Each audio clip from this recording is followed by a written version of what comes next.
السلام علیکم۔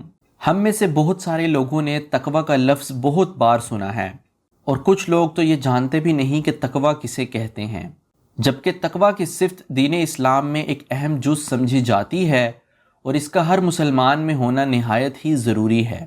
اور اسی کے ساتھ ساتھ آپ کی خدمت میں ایک ایسی دعا بھی پیش کروں گا کہ اگر وہ دعا آپ مانگنا شروع کر دیں گے تو ہدایت، تقوی، پاک دامنی اور مالداری آپ کو اللہ کے حکم سے ملنا نصیب ہو جائے گی۔ تقوی دین کی بہترین چیز ہے۔ نبی اکرم صلی اللہ علیہ وسلم نے ارشاد فرمایا، علم کی فضیلت عبادت کی فضیلت سے بہتر ہے، اور تمہارے دین کی سب سے اچھی چیز تقوی اور پرہیزگاری ہے۔ حضور کریم صلی اللہ علیہ وسلم نے ایک اور مقام پر ارشاد فرمایا، کسی عربی کو کسی اجمی پر، اور کسی اجمی کو کسی عربی پر، کسی گورے کو کالے پر اور کسی کالے کو گورے پر کوئی فضیلت حاصل نہیں مگر تقوی کی بنیاد پر۔ یعنی کوئی انسان جیسا بھی ہو، وہ کالا ہو، گورا ہو، چھوٹا ہو، بڑا ہو، جیسا بھی ہو، اللہ تعالیٰ کے نزدیک اس کا مقام دوسرے انسان سے تبھی بلند ہوگا جب وہ تقوی میں اعلیٰ درجہ رکھتا ہوگا۔ اللہ تعالیٰ انسان کے مال، اس کی صورت، اس کی شکل کو نہیں دیکھتے، بلکہ اس کے تقوی کو دیکھتے ہیں۔ تو اب بات کرتے ہیں تقوی کسے کہتے ہیں، اس کی تعریف کیا ہے۔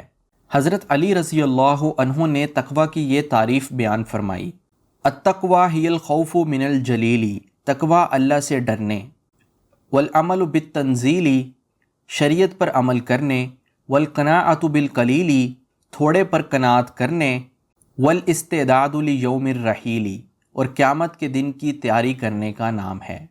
یعنی جو انسان اللہ تعالیٰ سے ڈرتا ہو، شریعت کے احکامات پر بھی عمل کرتا ہو، تھوڑے پر قناعت کرتا ہو، یعنی جو بھی اس کو ملا ہے چاہے وہ تھوڑا ہے اس پر صبر شکر کرتا ہو، اور قیامت کے دن کی تیاری کرتا ہو، یعنی اپنی موت اور اپنی آخرت کو بھی یاد رکھتا ہو، تو یہ انسان تقوی کو اختیار کرنے والا ہے۔ اس لیے جو مسلمان ان 4 صفات کو اپنے اندر پیدا کرنا شروع کرے گا تو تقوی خود بخود اس کے اندر بڑھتا چلا جائے گا۔ تقوی کے حوالے سے انسان کو دعا بھی کرنی چاہیے۔